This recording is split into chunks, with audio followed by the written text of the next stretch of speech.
PM મોદીને ફરી મળ્યું સર્વોચ્ચ વૈશ્વિક રેન્કિંગ।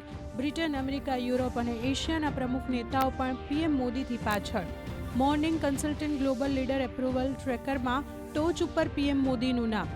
75% એપ્રુવલ સાથે પીએમ મોદી સૌથી આગળ। પ્રધાનમંત્રી નરેન્દ્ર મોદી માલદીવના 60મા સ્વતંત્રતા સમારોહમાં મુખ્ય અતિથિ તરીકે રહેશે હાજર। પીએમ માલદીવમાં રહેતા ભારતીય સમુદાયને પણ કરશે સંબોધિત। માલદીવ બાદ પીએમ મોદી આજે જશે તમિલનાડુ। તુતીકોરીનમાં કરશે વિવિધ વિકાસ પરિયોજનાઓનો શિલાન્યાસ અને ઉદ્ઘાટન। દેશ આજે મનાવી રહ્યો છે 26મો કારગિલ વિજય દિવસ। સંરક્ષણ મંત્રી રાજનાથસિંહે નવી દિલ્હી સ્થિત રાષ્ટ્રીય યુદ્ધ સ્મારક પર શહીદોને અર્પી શ્રદ્ધાંજલિ, તો કેન્દ્રીય મંત્રી મનસુખ માંડવિયાએ દ્રાસના કારગિલમાં યુદ્ધના શહીદોને કર્યું નમન। બિહારના મુખ્યમંત્રી નીતિશ કુમારની મોટી જાહેરાત। પત્રકાર સન્માન પેન્શન યોજના હેઠળ ધનરાશિમાં કરવામાં આવ્યો વધારો।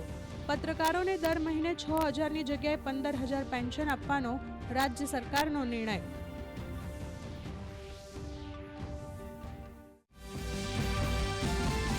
કંબોડિયા અને થાઇલેન્ડ વચ્ચે સંઘર્ષ યથાવત। કંબોડિયા સ્થિત ભારતીય દૂતાવાસે કંબોડિયામાં રહેતા ભારતીય નાગરિકો માટે જાહેર કરી એડવાઇઝરી।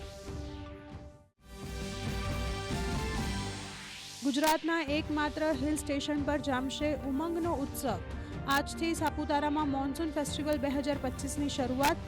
23 દિવસીય ઉત્સવમાં પ્રથમ વખત ગ્રાન્ડ ફોક કાર્નિવલ પરેડમાં 13 રાજ્યોના 350થી વધુ કલાકારો લેશે ભાગ।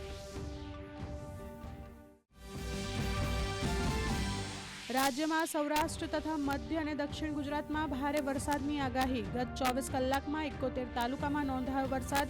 સૌથી વધુ વલસાડના કપરાડામાં 6.77 ઇંચ વરસાદ, તો વાપીમાં 4 ઇંચથી વધુ વરસાદ।